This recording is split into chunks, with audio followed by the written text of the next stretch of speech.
ونستغفره ونعوذ بالله من شرور أنفسنا ومن سيئات أعمالنا من يهده الله فلا مضل له ومن يضلل فلا هادي له وأشهد أن لا إله إلا الله وحده لا شريك له وأشهد أن محمدا عبده ورسوله صلى الله عليه wa ala alihi wa ashabihi ajma'in, amma ba'd.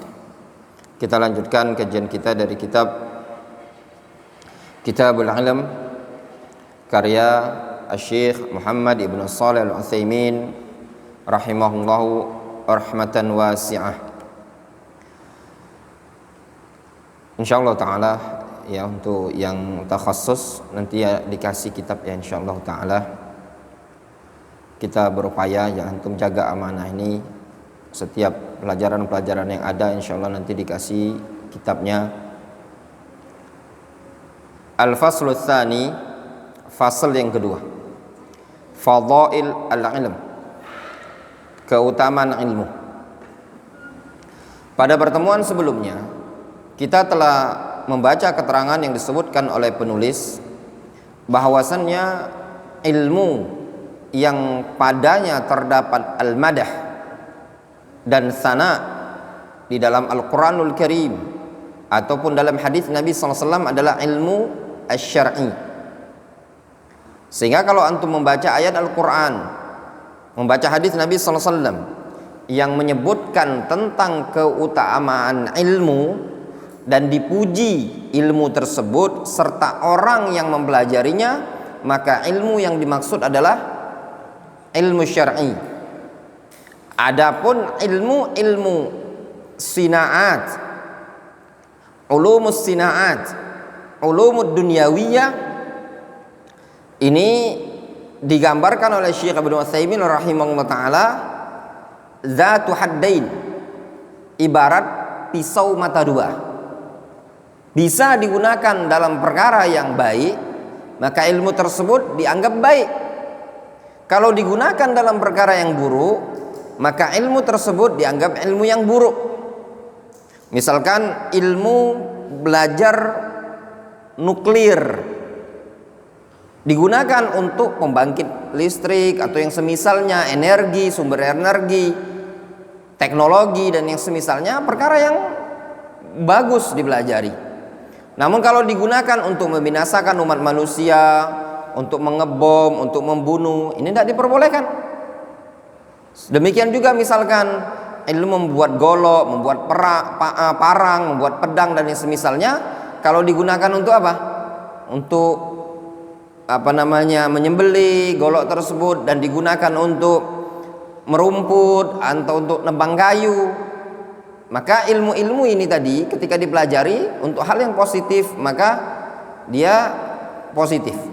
Namun kalau digunakan sebaliknya pada perkara-perkara yang negatif, seperti belajar membuat golok, tujuannya untuk apa?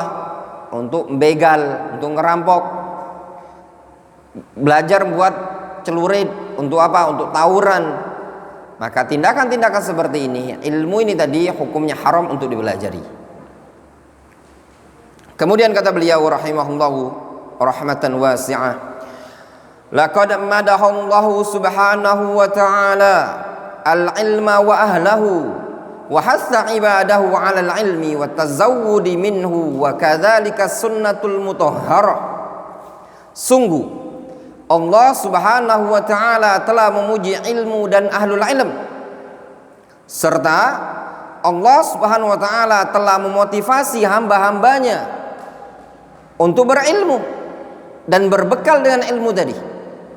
Wa kadzalika sunnatul mutahharah, demikian juga sunnah Nabi sallallahu alaihi wasallam memotivasi untuk belajar, memotivasi untuk thalabul ilmi syar'i. Fal ilmu min afdalil a'malis salihah wa huwa min afdal wa ajal al ibadat. Ilmu termasuk bagian dari amal soleh yang paling afdol. Bahkan ilmu itu adalah min afdali wa ajallil ibadat, termasuk ibadah yang paling afdol lagi paling mulia adalah ilmu. Ibadat tatawwu', yang dimaksud di sini adalah ibadah tatawwu'. Maksudnya ilmu itu lebih afdol, lebih mulia dibandingkan ibadah-ibadah yang tatawwu', dibandingkan ibadah-ibadah yang sunnah. Li'annahu naw'un minal jihad fi sabilillah, karena ilmu merupakan bagian dari jihad di jalan Allah Subhanahu wa taala. Fa inna dinallahi azza wa jalla innama qama bi amrain, sesungguhnya agama Allah ini tegak dengan dua perkara. Ahaduhuma al-ilmu wal burhan. Yang pertama, agama ini tegak dengan ilmu dan al-burhan, dengan ilmu dan penjelasan. Wasani al-qitalu was-sinan, perperangan dan tombak. Agama Allah, dinul Islam, qama wa zahirun bi amrain. Agama Islam ini ya ikhwan akan tegak dan menang dengan dua perkara. Yang pertama dengan al-ilmu wal burhan wal bayan wal hujjah, yaitu dengan ilmu, dengan penjelasan, dengan hujjah, dengan dalil, dengan dakwah ila Allah Subhanahu wa taala. Yang kedua al-qital was-sinan wal jihadu fi sabilillah. Ya. Yang kedua, Islam ini akan tegak dengan perperangan, dengan pedang, dengan tombak, yaitu melalui jalannya jihad, memerangi orang-orang kafir. Lihat Nabi kita Muhammad sallallahu alaihi wasallam, 13 tahun beliau berdakwah di Mekah. Apa yang didakwakan beliau untuk menegakkan agama Islam? Apa yang dilakukan oleh beliau supaya Islam ini zahir, menang? 13 tahun beliau mendakwakan Islam di Mekah dengan ilmu wal bayani wal hujjah wal burhan. Kemudian beliau hijrah ke kota Madinah. Beliau melanjutkan Islam tadi disebarkan melalui ilmu wal bayan wal hujjah. Namun ada nilai tambahan ketika beliau hijrah ke kota Madinah. Beliau tambahkan tegaknya Islam tersebut bil qitali was sinani was saif, dengan perperangan, dengan jihad, dengan tombak, dengan pedang. Dua perkara tersebut yang dilakukan oleh Nabi sallallahu alaihi wasallam sehingga Islam ini zahir, sehingga Islam ini menang, sehingga para jamaah rahimani wa rahimakumullah jami'an, Islam itu akan bisa tegak dengan benar apabila didasari dengan ilmu, apabila didasari dengan hujjah wal bayan, bukan semata-mata berdasarkan dengan jihad wal qital. Sungguh sangat salah orang-orang yang menganggap bahwasanya Islam akan tegak, akan menang semata-mata dengan jihad, sehingga mereka berjihad tanpa didasari ilmu.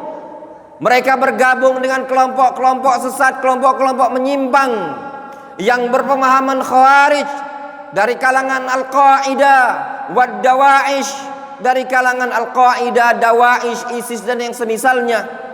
Dikemas dengan jubah Islam, dikemas dengan baju Islam, dalam keadaan mereka adalah kelompok-kelompok yang kurang memperhatikan ilmu, kurang mendakwakan ilmu, kurang mau mempelajari ilmu.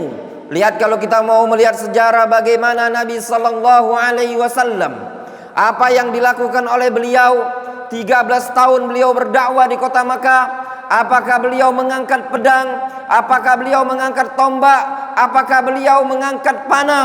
Kalla, tidak demikian dakwah Nabi alaihi salatu wasalam. Beliau lanjutkan, beliau dakwakan dengan ilmu, beliau didikkan kepada para sahabat bil hujjati wal bayan, beliau sampaikan kepada kaum musyrikin. Demikian juga ketika beliau hijrah ke kota Madinah. Awal kali yang beliau bangun di kota Madinah, apakah beliau membentuk pasukan jihad?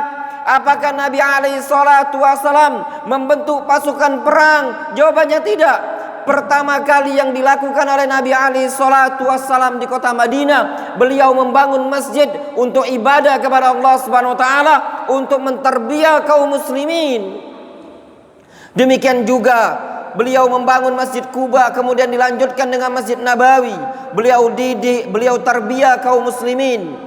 Kapan terjadi perperangan?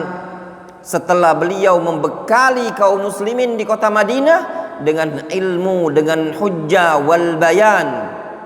Ini adalah asas jihad yang paling pertama. Walihada zakarul ulama fi kutubil fiqh.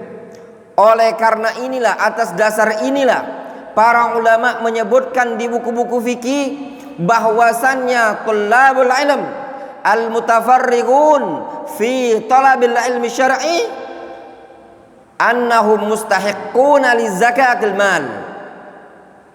Para ulama menyebutkan bahwasannya para penuntut ilmu yang fokus menuntut ilmu syar'i, maka mereka berhak untuk dikasih zakatul mal. Alasannya kenapa? Karena bagian menuntut ilmu adalah bagian dari jihad.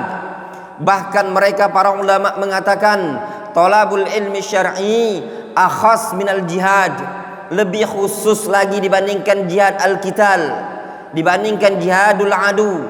Kenapa? Karena talabul ilmi syar'i wad da'wa ila Allah tidak bisa dilakukan oleh setiap orang, namun dilakukan oleh orang-orang yang khusus dan jumlahnya sangatlah sedikit. Lihat kata beliau Syekh Ibnu Utsaimin rahimahullahu taala, beliau mengatakan fala bud min hadainil amrain, maka harus Islam itu pasti harus tegak dengan dasar dua perkara ini tadi. Wala yumkin ayyakuma dinullah wa yazharu illa bihima jami'an. Tidak akan mungkin agama Allah menang dan tegak melainkan dengan dua perkara ini tadi. Maknanya agama Islam tidak akan tegak, tidak akan menang kecuali dengan ilmu syar'i. Maka tatkala seseorang meninggalkan ilmu syar'i, berarti dia telah meninggalkan jihad. Apabila jihad tersebut telah ditinggalkan, maka lambat laun akan ditimpakan oleh Allah Subhanahu wa taala kerendahan dan kehinaan pada kaum tersebut. Lihat kata Nabi sallallahu alaihi wasallam, "Idza tabaya'tum bil 'ina wa akhadhtum aznabal baqar wa raditum biz zar' sallallahu alaikum dhullan la yanzi'uhu hatta tarji'u ila dinikum." Apa kata Nabi sallallahu alaihi wasallam? "Idza tabaya'tum bil 'ina wa akhadhtum aznabal baqar wa taraktumul jihad." Kata Nabi sallallahu alaihi wasallam, apabila kalian telah sibuk dengan jual beli ina, yaitu jual beli riba, wa akhadhtum aznabal baqar, kalian telah mengambil ekor-ekor kambing, ekor-ekor sapi, sibuk dengan peternakan, wa raditum biz zar', kalian ridho dengan pertanian, sibuk ngurusi pertanian, ekonomi yang dipikir sama dia, wa taraktumul jihad, dan kalian meninggalkan jihad. Yang dipikir sama dia ekonomi. Yang dipikir sama dia pekerjaan, kerja, bisnis, dagang dan semisalnya. Tidak mau memikirkan thalabul ilmi syar'i, tidak mau memikirkan dakwah ila Allah Subhanahu wa taala. Apa yang dikatakan oleh Nabi sallallahu alaihi wasallam, wa taraktumul jihad.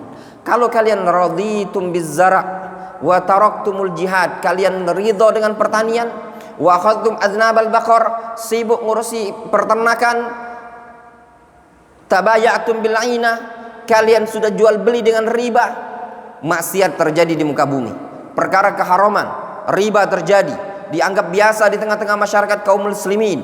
Mereka sibuk dengan peternakan mereka, sibuk dengan pertaniannya. Itu di zaman dahulu mereka ternak sama bertani. Di zaman sekarang sibuk dengan tijarah, sibuk dengan wazifah, sibuk dengan herfah, sibuk dengan sinaat dan yang semisalnya. Wa taraktumul jihad, kalian meninggalkan jihad, meninggalkan thalabul ilmi syar'i, meninggalkan menghafal Al-Quranul Karim, meninggalkan ma'ahid ahli sunnah, meninggalkan marokiz ilmiah. Apa yang akan terjadi pada tengah-tengah umat kaum muslimin? Sallallahu alaikum dhullan. Allah akan timpahkan kerendahan kepada kalian, kata Nabi sallallahu alaihi wasallam. Kejayaan Islam, suksesnya umat ini tadi bukan dengan ekonomi para jamaah rahimani wa rahimakumullahu jami'an. Ya tullabul ilm. Umat ini akan sukses dan akan menang, akan berhasil sebagaimana yang terjadi di zaman dahulu. Mereka membangun umat ini tadi dengan ilmu. Lihat, pasukan-pasukan yang berhasil menaklukkan Persia dan Romawi, pasukan-pasukan yang berhasil menaklukkan kerajaan-kerajaan Romawi, yang berhasil menaklukkan kerajaan-kerajaan Persia. Apakah pasukan-pasukan dulu mereka yang tersibukkan dengan perkara-perkara duniawiyah? Apakah mereka yang disibukkan dengan politik, ekonomi, perdagangan? Jawabannya kalla, tidak. Mereka adalah yang hidup bersama Nabi alaihi salatu wassalam, yang hari-harinya dipupuk dengan ilmu, iman dan amal saleh, dibimbing oleh Nabi alaihi salatu wassalam selama 23 tahun, ditarbiyah dengan tarbiyatun nabawiyah. Namun lihat yang terjadi, pasukan-pasukan yang sangat lincah, pasukan-pasukan yang sangat kuat bisa menaklukkan dua kekuasaan adidaya, yaitu Persia dan Romawi. Kemudian kata beliau, fal awwal minhuma muqaddamun ala tsani. Yang pertama dari dua jenis ini tadi itu lebih didahulukan dibanding yang kedua. Apa yang pertama? Al-ilmu wal burhan. Islam ini akan tegak dengan dua perkara. Apa dua perkara tersebut, Faiz? Ilmu dan ilmu dan jihad. Ilmu dengan jihad. Nah, ilmu ini tadi lebih didahulukan dibandingkan jihad. Bahkan para ulama mengatakan menuntut ilmu bagian dari jihad. Falaula nafara min kulli firqatin ta'ifatun liyatafaqahu fid din wa liyunziru qaumahum idza raja'u ilaihim la'allahum yahdzarun. Apa kata Allah Subhanahu wa taala? Falaula nafara min kulli firqatin ta'ifatun minhum. Ya, liyatafaqahu fid din. Dua kiranya ada sekelompok dari mereka tadi yang tidak ikut berangkat perang. Separuh berangkat perang, kata Allah Azza wa Jalla. Namun dua kiranya separuh ada yang tidak ikut perang. Apa yang tugasnya yang tidak ikut perang? Liyatafaqahu fid din. Lihat, Allah Subhanahu wa taala bolehkan kepada sebagian kelompok untuk tidak ikut berjihad, tidak ikut berperang. Namun dia belajar, liyatafaqahu fid din. Dia mempelajari agama Allah Subhanahu wa taala. Kemudian setelah dia belajar, raja'u ilaihim. Dia kembali ke tengah-tengah masyarakat. Dia berdakwah, memperingatkan umat manusia dari bahaya syirik, bahaya bid'ah, bahaya maksiat, mengajak umat kepada Al-Quran dan Sunnah. Ya ikhwan, lihat, ya ikhwan, ya tullabul ilm, kitabul jihad diletakkan oleh para ulama di akhir kitabul fikih. Apa tujuannya?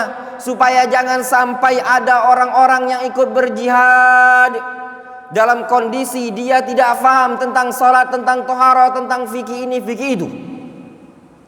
Sebagian orang sibuk jihad, dengan bangga pula dia bilang, terserah orang bilang teroris, yang penting saya bilang ini adalah bagian dari jihad. Keliru itu. Ya, biar orang mau penjarakan kami penjarakan, yang penting saya tetap ini meyakini bahwasanya jihad bagian dari fisabilillah. Na'udzubillah. Ya, ta'al. Ya, kita katakan kepada dia, ya banal kiram ala tadanu fatubsiru ma qad haddatsuka. Kata seorang penyair, wahai anak yang mulia, sini.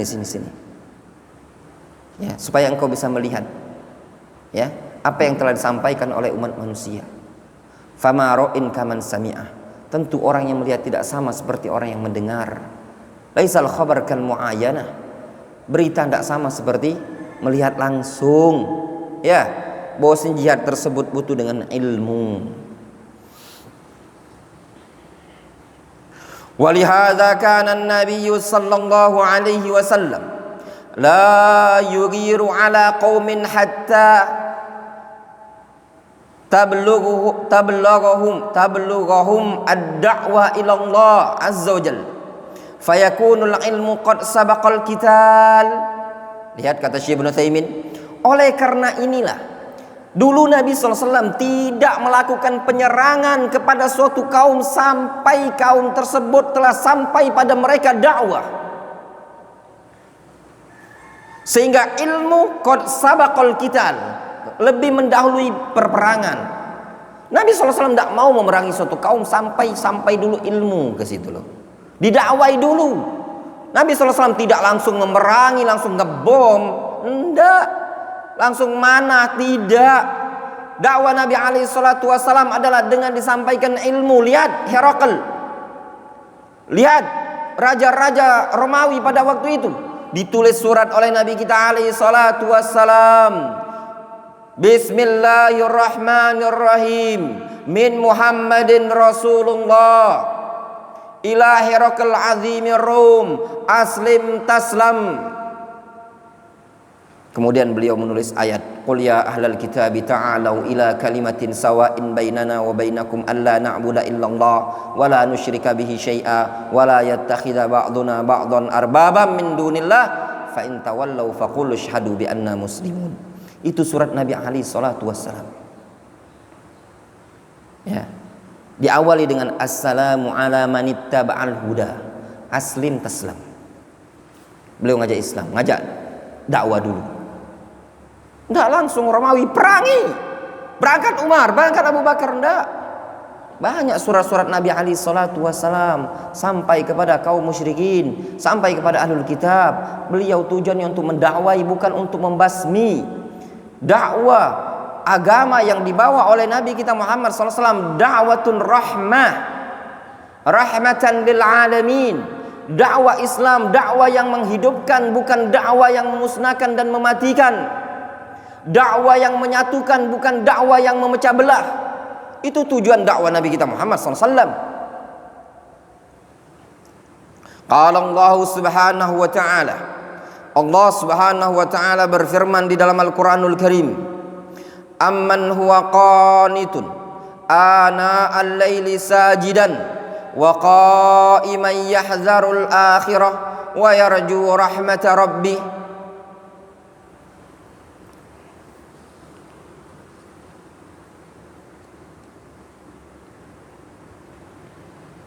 Kata Allah azza wa jalla, apa arti apa Abdul Hakam? Apakah amman huwa qanit ana al-laili sajidan, ya. Apakah orang yang qanit, fokus ibadah, ana al-lail, ya, sajidan, fokus ibadah, ana al-lail, sepanjang malam, sepanjang siang, sajidan, sujud, ya. Wa qa'iman yahdharul akhirah wa yarju rahmatak wa yarju rahmata rabbi. Sujud, tegak, takut terhadap negeri akhirat, serta mengharapkan rahmat Allah Subhanahu wa taala. Kata Syekh Ibnu Utsaimin, makna ayat ini, fal istifham huna la budda fi min muqabil. Istifham di sini pasti ada lawannya. Maksudnya apakah sama orang yang tegak, fokus ibadah siang malam, sujud, tegak, ruku dan yang semisalnya, dia takut negeri akhirat, dia mengharapkan rahmat Allah azza wajalla. Ini menunjukkan orangnya apa? Ikhlas, ya. Fokus ibadah, ikhlas, takut akhirat, mengharap rahmat, itu ikhlas sekali. Sama enggak kira-kira? Kata Syekh Ibnu Utsaimin, ini pertanyaan pasti ada muqabil, lawannya. Kan pasti ada perbandingnya, ya. Maknanya apa? Kata beliau, aman huwa qaimun qanitun ana al-laili wan nahar ay kaman laisa kadzalik. Maksudnya apa? Apakah sama antara orang yang fokus ibadah siang malam dengan orang yang tidak seperti ini? Sama enggak? Jawabannya tentu tak sama. Kata beliau, wa tarfus tsani al-mufaddal alaihi mahdzufun lil ilmi. bihi. Jenis yang kedua yang diistimewakan dibandingkan orang yang fokus ibadah ini, mahdzuf, dibuang. Kenapa? Lil ilmi bihi, karena sudah diketahui. Apa bentuk yang kedua? Maknanya ayat ini, fahal yastawi man huwa qanitun ana al-laili sajidan aw qa'iman yahdharul akhirah wa yarju rahmata rabbi. Hal yastawi huwa man huwa mustakbirun an ta'atillah. Makna ayat ini, apakah sama orang yang fokus ibadah siang dan malam, sujud, berdiri, ruku, mengharapkan rahmat Allah, takut akan negeri akhirat, takut akan neraka Allah Azza wa Jalla, sama tidak kira-kira dengan orang yang sombong dari mentaati Allah Azza wa Jalla? Jawabannya apa, Yusuf? Hah? Hah? Jawabannya apa? Ambil posisi 10 kali. Antum libur pusat itu cuman kalau anak kemitku libur. Anak balik dari kemitku pusat lagi.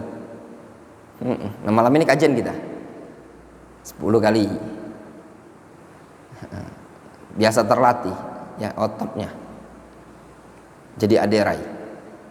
Pertanyaannya, Abdul Hakam, sama enggak antara orang yang dia fokus ibadah siang dan malam, taat kepada Allah Azza wa Jalla, dengan orang yang sombong dari beribadah kepada Allah? Sama apa enggak?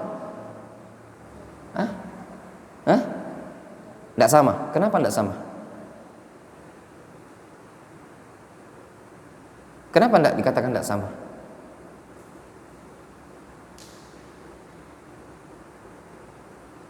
Enggak sama ya. Orang yang taat penuh dengan ibadah, orang yang sombong enggak mau ibadah penuh dengan maksiat, tentu enggak sama. Al-jawab la yastawi. Kata Syekh Ibnu Taimin, tidak sama. Fahadzal ladzi wa qanitun yarju thawaballahi wa yahdzarul akhirah. Hal fi'luhu dzalika an ilmin aw an jahlin? Pertanyaannya,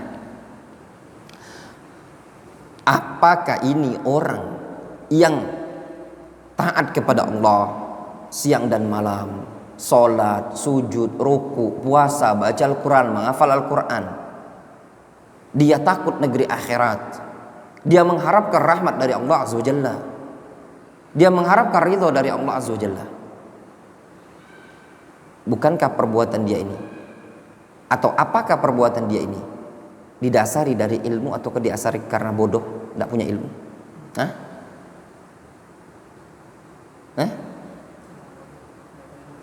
Karena apa? Karena an ilmin. Orang itu bisa takut akhirat, takut kepada Allah, mengharapkan ridho Allah, mengharapkan rahmat Allah Subhanahu wa taala karena tahu tentangnya ilmu. Ana ambil contoh, antum Abu Zainu, jauh-jauh meninggalkan kampung halaman, ingin belajar di sini. Anak antum bisa belajar di sini. Antum meninggalkan perkara-perkara duniawi, antum tinggalkan dunia. Apa yang antum dasari ke sini? Karena antum mengetahui tentang keutamaan ilmu, besarnya manfaat ilmu, besarnya begini-begini. Iya toh? Ikhwan, jauh kita itu belajar ke luar negeri. Ke Yaman itu bukan jarak yang dekat. Ribuan kilometer, musim panas-panasnya luar biasa. Kata Syekh Muhammad Bamusa, ya akhi, ya ikhwa, la yabqa fil Yaman syai'un jamil illa al-ilm. Tidak tersisa di negeri Yaman ini tadi sesuatu yang indah kecuali ilmu. Kana Syekhuna Abdurrahman Al-Adani rahimahullah ta'ala rahmatan wasi'ah waskanahu fasiyah jannatihi. Beliau mengatakan, manadhiruhum ahsan min manadhirina. Pemandangan mereka orang-orang Indonesia di negara Indonesia jauh lebih indah dibandingkan pemandangan kami yang ada di negeri Yaman. Wa at'imatuhum aladzu min at'imatina. Makanan mereka jauh lebih lezat dibandingkan makanan kami. Ma ja'u wa ma taraku biladahum illa min ajli ilm. Mereka tidak datang dan tidak meninggalkan kampung halaman mereka melainkan karena ilmu. Lihat apa yang mendasari Al-Imam Al-Bukhari, yang mendasari Al-Imam Ahmad, yang mendasari Al-Imam Syafi'i, Yahya ibn Ma'in, dan seluruh para ulama muhadditsin. Mereka harus berkeliling dari buldan ke buldan akhar, dari satu negeri ke negeri yang lain, dari satu wilayah ke wilayah yang lain. Apa yang mendasarinya? Min ajl ilm, dikarenakan ilmu. Itulah ya ikhwan, ilmu itu sesuatu yang akan bermanfaat bagi antum di akhirat nanti, bahkan di dunia ini tadi. Ya'tika minad dunya wa hiya raghimah. Dunia itu akan datang dalam keadaan dunia terseret-seret. Itu kalau antum ilmunya, antum punya ilmu ya ikhwan. Al-Imam Syafi'i rahimahullah ta'ala pernah mengatakan, man arada dunya fa'alaihi bil ilm, wa man arada al-akhirah fa'alaihi bil ilm. Yang ingin dunia harus punya ilmu, yang ingin akhirat harus punya ilmu. Jangan antum anggap sepele. Maka seorang talibul ilmi tasabbar, paksa diri antum untuk sabar. Man yastabir lil ilmi yazfar binailihi, wa man yaktubul hasna yazfar bibadlihi. Kata seorang penyair, barang siapa yang mau nyabarkan diri untuk mencari ilmu, maka dia akan berhasil nantinya. Sebagaimana orang yang mau sabar dalam mencari wanita yang cantik, dia siap mengorbankan apapun yang dia cari, walaupun duit 50.000 harus dikasihkan. Ya. Itu ya ikhwan, ya thalabul ilm. Antum disuruh belajar, disuruh menghafal, disuruh thalabul ilmi syar'i. Itu kembali manfaat kepada diri antum sendiri. Allah yang mengatakan dalam Al-Quran, in ahsantum li anfusikum.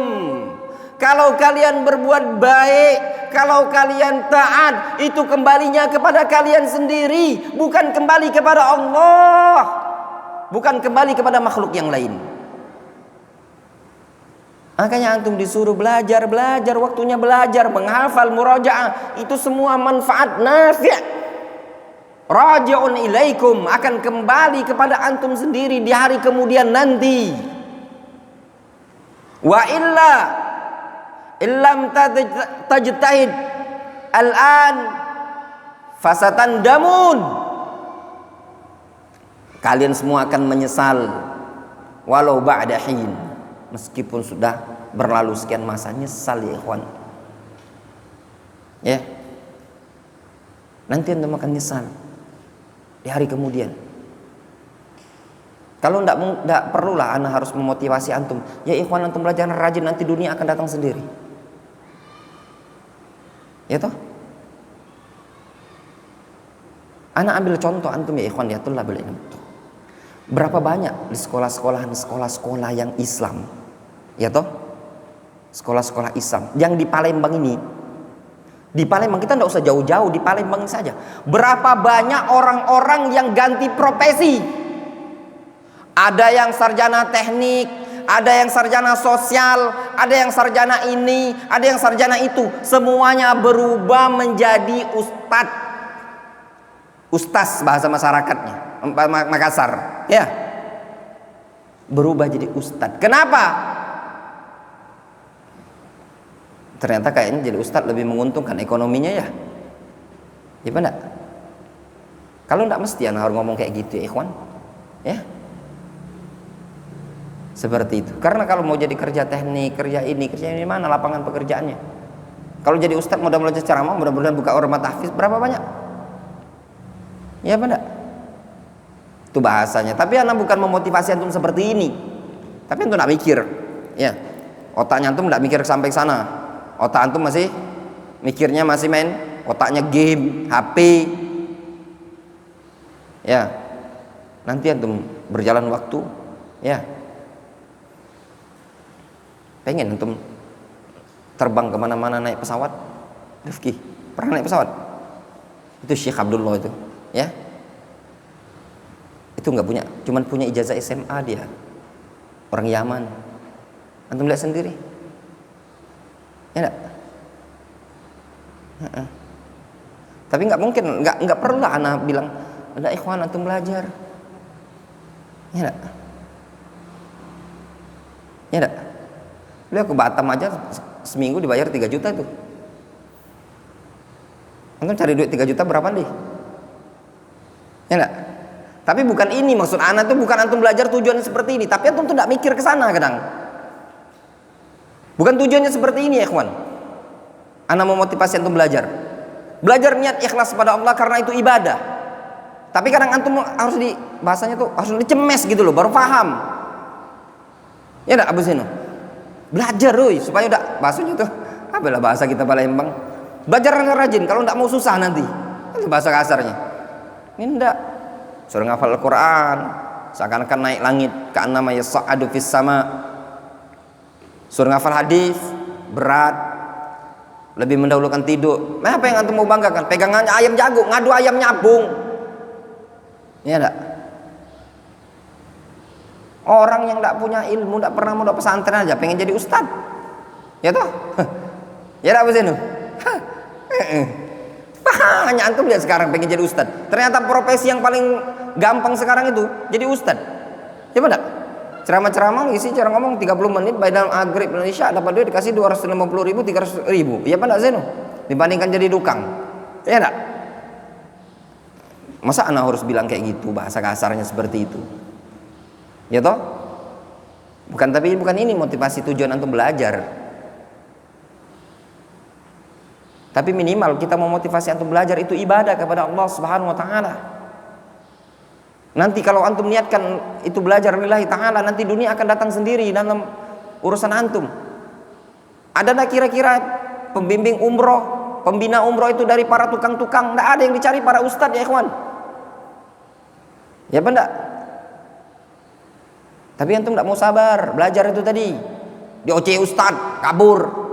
Nah ustadz, abi balik. Rela, sebagian penuntut ilmu sudah di markis tolabul ilmi, rela jadi cuman tukang buat nasi, pecel lele. Ada yang rela kerja di rumah makan. Ya Allah, ya hidup receh antum. Sabar antum menuntut ilmu. Duduk setahun, 2 tahun, 3 tahun, sabar antum bertahun-tahun. Nanti datang antum pada masa pada puncaknya antum akan dibutuhkan umat bahkan bisa lebih ya ikhwan. Ya benar. Tapi sebagian penuntut ilmu itu tidak mau sabar. Ya. Tidak mau sabar. Pengennya nuntut ilmu. Saya tuh Ustaz pengennya nuntut ilmu kalau bisa sebulan, 2 bulan, setahun, 2 tahun kalau bisa jadi Ustaz. Hebat. Kemana-mana diundang pakai pesawat. Pengennya seperti itu. Akhirnya apa? Terlalu banyak angan-angan. Dapat setahun, 2 tahun mondok. Akhirnya berhenti belah. Kayaknya tidak jadi Ustaz-Ustaz kibar nih ya. Masih kayak gini aja. Nah itulah antum tidak sabar. Berarti niatnya dunia. Tapi kalau antum kejar dunianya akhirat, ya, yang antum inginkan adalah thalabul ilmi syar'i, yang antum inginkan ibadah kepada Allah Azza wa Jalla. Nabi sallallahu alaihi wasallam mengatakan, man kanatid dunya hammahu jama'allahu syamlah wa ja'alallahu al-ghina fi qalbihi wa ya'tihi minad dunya wa hiya raghimah. Siapa yang menjadikan akhirat adalah tujuan hidupnya, maka Allah akan kumpulkan seluruh urusan-urusan dia yang centang perenang tersebut, dan Allah jadikan di hatinya kaya. Wa ya'tihi minad dunya wa hiya raghimah, dan dunia akan datang kepada dia dalam keadaan dunia terseret-seret. Ini yang harus diperhatikan baik-baik bagi para penuntut ilmu. Kata Syekh Ibnu Utsaimin rahimahullah taala, al-jawab an ilmin, tentu orang yang melakukan ketaatan tersebut dalam rangka mengharapkan negeri akhirat, dalam rangka takut azab Allah azza wajalla, mengharapkan ridha Allah subhanahu wa taala, itu semua didasari dengan ilmu. Walidza qala hal yastawil ladzina ya'lamun wal ladzina la ya'lamun innama yatadzakkaru ulul albab. Apakah sama orang-orang yang punya ilmu dengan orang-orang yang tidak punya ilmu? Sama apa tidak? Sama apa tidak? Yang mau ingat hanya orang-orang yang berakal. Tukang tak punya ilmu sama tukang yang punya ilmu ya beda. Ya Abu Zinu. Beda. Itu baru ilmu pertukangan, ilmu peternakan. Antara orang yang berilmu dengan orang yang tidak punya ilmu beda. Lihatlah kita, karena kita tidak punya ilmu. Ikan mati, kambing mati, ayam mati, ya benar? Karena kita tidak punya ilmu. Itu contoh perkara dunia.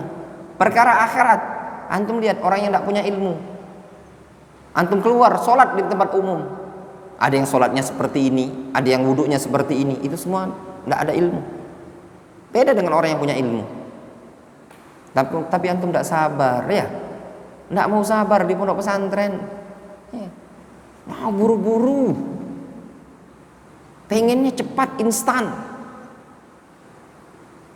ya. Tidak mau disuruh piket, tidak mau sabar. Antum itu cuma sabar disuruh tertib, bukan sabar disuruh makan. Subhanallah, kami dulu di zaman kami mondok di pondok pesantren, ustadz berkali-kali sabar makan cuma ini, sabar makan cuma ini. Ini tidak disuruh jaga pondok pesantren, rawat, disikat tuh nah. Ya enggak? Kamarnya antum bersihkan, rapikan. Antum belum mengalami pondok pesantren yang kamarnya tuh udah terbuat dari papan, dinding papan, gelap gulita, nyamuk banyak, jamuknya tuh bawa pisau bawa golok nah, ibarat mubalaghah nah, saking nyamuk kebun. Pengen tuh nyamuk kebun, batang kebun karet. Lagi belajar pagi-pagi, babi lewat ngelintas depan masjid. Diumumkan, anak ingat dulu hari Jumat, kata Ustadz, diinformasikan kepada seluruh ikhwan-ikhwan yang ada di lingkungan pondok pesantren, pagi ini kita berburu apa? Bukan berburu rusa, berburu babi. Ngapo? Babi makani kates tanaman pondok. Ana ingatnya ngepungi babi. Ada yang bawa jaring, ada yang bawa tombak, ada yang bawa kayu. Ya, bukan cuma sekedar bantu ya Bu Zainu nganui pasir, masang keramik. Ya enggak? Seperti itu. Antum nih berada pada nikmat ikhwan, tinggal belajar waktunya antum. Namun antum tuh sudah ya lebih senang aku cak ini ustaz, cak ini. Nanti antum bertahun-tahun. Maaf ya ikhwan, sekali lagi, apa sih yang mau dibanggakan? Orang tua udah miskin. Ya, ikhwan kadang. Otak ditaruh di mana? Taruh di mana? Otak taruh dengkul nah. Orang tua udah miskin, maaf. Orang tua udah miskin. Rumah pun numpang. Dianya, subhanallah, gaya-gaya preman, bermotor suara brang brang brang, sambil rambut panjang gondrong. Kalau katung dusun kami, oi dengan ini bukan anak konglomerat, anak pejabat, anak orang sare, bahasa dusun. Jangan apa banyak gaya. Paham? Kalau gaya tadi, gaya apa namanya, bapaknya anggota dewan, taruhlah Bu Zene banyak tingkah tapi anak orang berduit woi kita nih banyak tingkah. Kalau bahasa dusun kami, mana anak lawang sare, miskin bule, uang masyarakat tak katik pandangan, banyak tingkah. Tahu pahaman tuh banyak tingkah?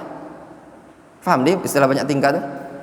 Banyak gaya anu lah, apa namanya, jabalan bahasa kita bahasa dusun, kayak jabalan.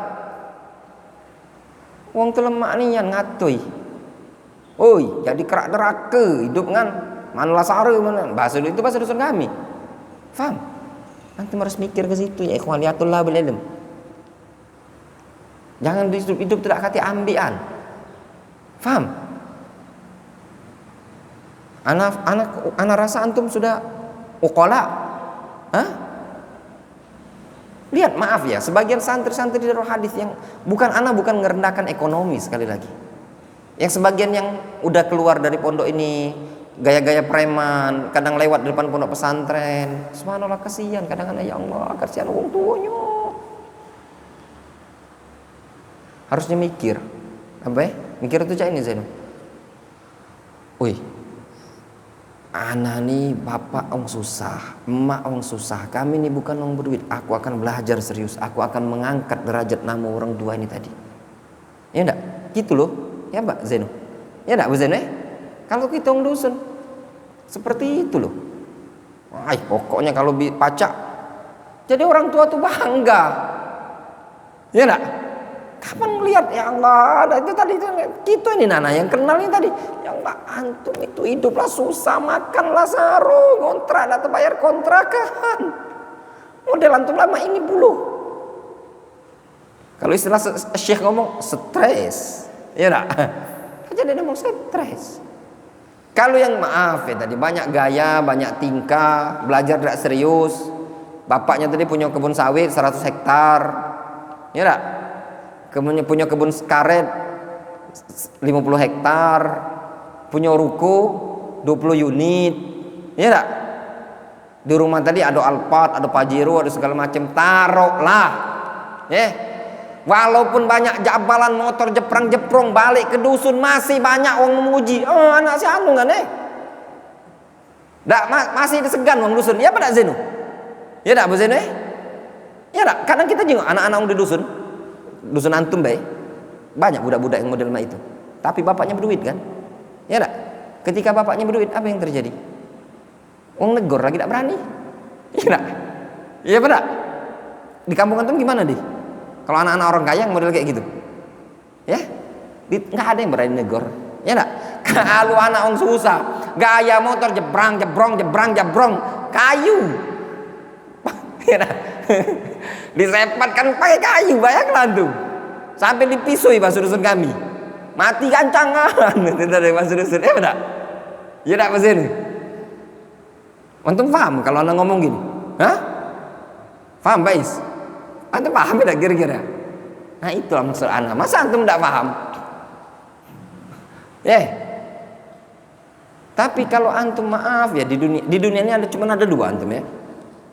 Masyarakat awam ya, kadang memandang orang itu lebih pandangnya apa? Dunia, iya benar. Silaunya orang, kata istilah orang awam, silaunya itu dengan dunia. Ketika antum punya dunia, orang tuh pandangannya lebih silau, ya benar. Silau men, ya benar. Ini dunia udah tak ada, nggak ada sisi pandangan tadi ya. Ditambah pula akhlak buruk, gaya preman, jabalan pula. Kira-kira apa yang mau dipandang orang lagi? Hah? Faham? Wadih? Karena harap antum para penuntut ilmu harus lebih uqala, akil, berakal. Difahami? Beradab. Yang kita harapkan antum sebagai murid-murid kami ini, kami berharap itu orang-orang sukses, orang-orang terpandang. Kan seneng